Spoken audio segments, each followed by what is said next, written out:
Salut, jeudi 26 septembre 2024.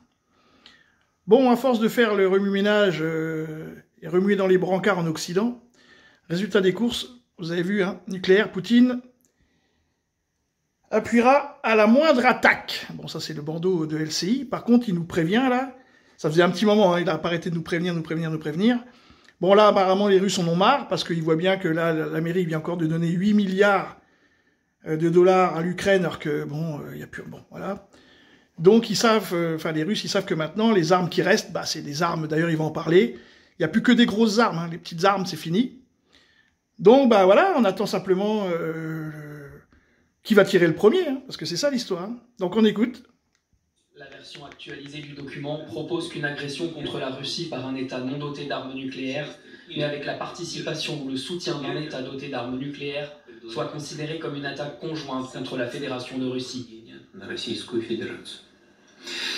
Les conditions d'utilisation d'armes nucléaires sont également clairement définies. Nous envisagerons cette possibilité dès que nous recevrons des informations fiables sur le lancement d'attaques aériennes massives au-delà de la frontière de notre État.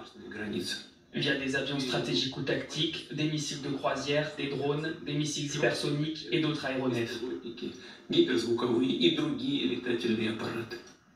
Alors dans la suite, il a aussi évoqué, on a listé ces trois évolutions, ces trois points, justement dans cette doctrine qui évolue. Vous allez voir, puisqu'il rajoute aussi, la Russie se réserve le droit d'utiliser des armes nucléaires en cas d'agression contre la Biélorussie. Le service après-vente, lui, il a été assuré il y a quelques minutes, quelques heures même, par Dmitri Peskov, le porte-parole du Kremlin. Écoutons-le.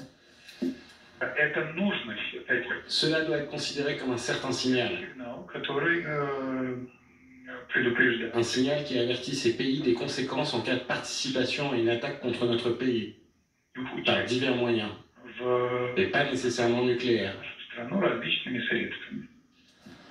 Bon, on ne pourra pas dire qu'on n'était pas prévenu.